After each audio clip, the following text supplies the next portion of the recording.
বন্ধুরা, কেমন আছো সবাই? আশা করছি সবাই খুব ভালো আছো, আমরাও খুব ভালো আছি। তো এই ভিলেজ হাউস ওয়াইফ চ্যানেলের নতুন একটা ভিডিওতে সবাইকে জানাই অনেক অনেক স্বাগত। তো এখন বাজে সকাল 8টার মতো, 8:30, 8টা বলবো না, 8:30টার মতো। দীপকে টিউশন মাস্টার পড়িয়ে রেখে চলে গেছে। আজকেও যেহেতু পড়া ছিল না, তবুও এসছে মাস্টারমশাই, পড়িয়ে রেখে চলে গেছে। এখন আমরা খেয়ে নিচ্ছি। আমার সকালে সমস্ত বাসি কাজবাজ হয়ে গেছে। তোমাদের দাদাভাইকেও খাবার দিয়েছি, ও খেয়ে চলে গেছে। ও গেল কিছুক্ষণ হলো। আর আমরাও এখন খেয়ে নিচ্ছি। আজকে শনিবার, নিরামিষ। তা আমি এখন রান্না বসাবো। কোথায় আছিস? আজ শনিবার, নিরামিষ। রান্না করব হচ্ছে ডাল আর বাঁধাকপির তরকারি আর গাজর ভাজবো। তো চলো, সারাদিনে যতটুকু পারি তোমাদের সঙ্গে শেয়ার। আমি রান্নাটা বসিয়ে দিয়েছি। তো আজ শনিবার, নিরামিষ। আমার তো নিরামিষে আলাদা কোনো জিনিসপত্র নেই। তো আমার আমিষ জিনিসপত্রগুলো আমি সব ধুয়ে মুছে নিই। যে এখানে আমি ভাতটা বসিয়ে দিয়েছি, ভাতটা প্রায় হয়ে এসছে। আর এইখানে হচ্ছে বাঁধাকপিটা একটু ভাপাতে বসিয়েছি। এখানে বাঁধাকপির জন্য মশলা আমি বেটে নেব, আদা, জিরে, লঙ্কা। এই দেখো, ডালটা আমি সেদ্ধ করে নিয়েছি, এখানে মটর ডাল এটা। আর এটা হচ্ছে আমার নিরামিষ দিনের মশলাপাতির ঝুড়ি। এখানে তেল, লবণ, হলুদ সবই আলাদা করে রাখা আছে। এটা শুধু নিরামিষ দিনের জন্যই আমি রেখেছি। তো রান্নাটা সেরে নিই। তো চলো, কথা বলতে বলতে রান্নাটা সেরে নিই। চলো, ফোড়নে দিয়েছিলাম জিরে, তেজপাতা। মশলাটা একটু ভাজা ভাজা করে নেবো। অনেকেই না জিরের জায়গায় আবার পাঁচ ফোড়নও দেয়, কিন্তু আমার পাঁচ ফোড়নটা বাঁধাকপিতে অতটা ভালো লাগে না, তাই আমি জিরে দিই। তো মশলাটা থেকে দেখো তেল ছেড়ে দিয়েছে, মানে বাঁধাকপিটা দিয়ে দেবো।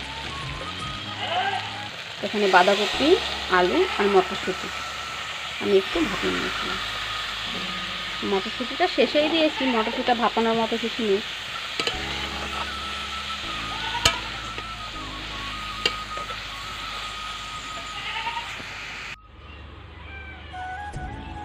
আমার রান্না বান্না হয়ে গেছে, এখন দীপকে খেতে দিয়ে দেব।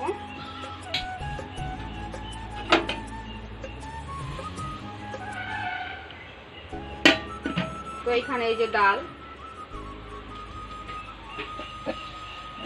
আর এইখানে হচ্ছে বাঁধাকপির তরকারি। আর গাজরটা ভেবেছিলাম ভাজবো, কিন্তু গাজরটা সেদ্ধ বসিয়েছি। ওটা সেদ্ধই বেশি, মানে তোমাদের দাদাভাই বললো ওটা সেদ্ধই খাবে, ভাজা খাবে না, তাই। তো দীপ তো গাজর সেদ্ধ ভাজা কোনোটাই খেত না।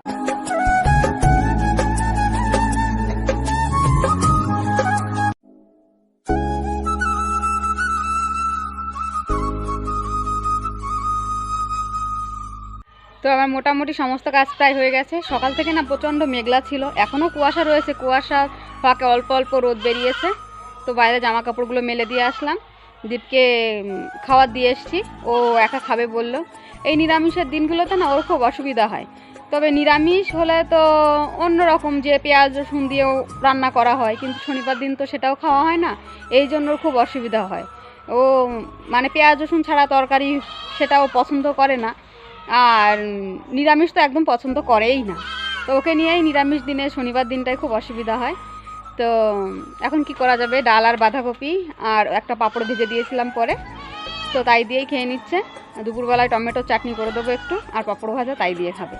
তো যাই হোক, আমার কাজ আর অল্প কিছু বাকি আছে বলতে, দুটো জামা কাচবো আর ঘরটা মুছে স্নানে যাব। এই দেখো, এখন হালকা হালকা রোদ বেরিয়েছে।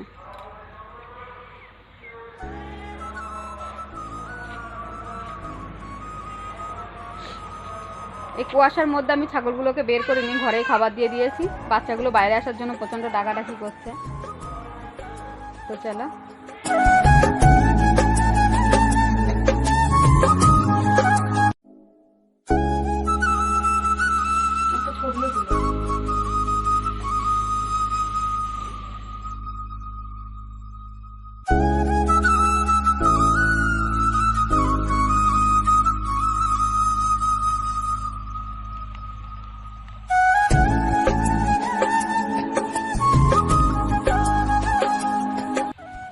ঘরটা মুছে দেখি সুন্দর রোদ উঠেছে, তাই ভাবলাম ছাগলগুলোকে মাঠে একটু বেঁধে দিয়ে যাই।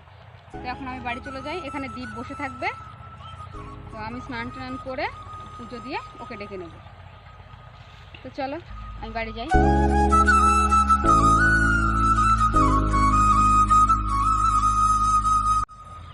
তো এই যে তোমাদের দাদাভাই সর্ষে তুলছে, আমিও তুলবো। তো চলো সন্ধ্যাবেলা বাড়ি গিয়ে দেখা হচ্ছে আবার।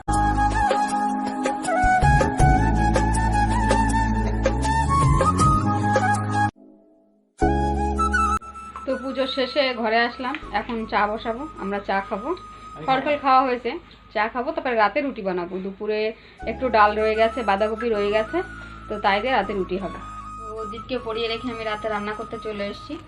তো সন্ধ্যাবেলা দেখলে দীপকে পড়াতে বসবো বলে তখন আর কথা হয়নি। তো আজকের ভিডিওটা এই পর্যন্ত। ভিডিওটা যদি ভালো লেগে থাকে অবশ্যই একটা লাইক করো, আর চ্যানেলটিকে এখনো সাবস্ক্রাইব না করে থাকলে প্লিজ চ্যানেলটিকে সাবস্ক্রাইব করে এই ছোট্ট চ্যানেলটার পাশে থেকো। তো খুব শীঘ্রই দেখা হচ্ছে নতুন একটা ব্লগের সঙ্গে।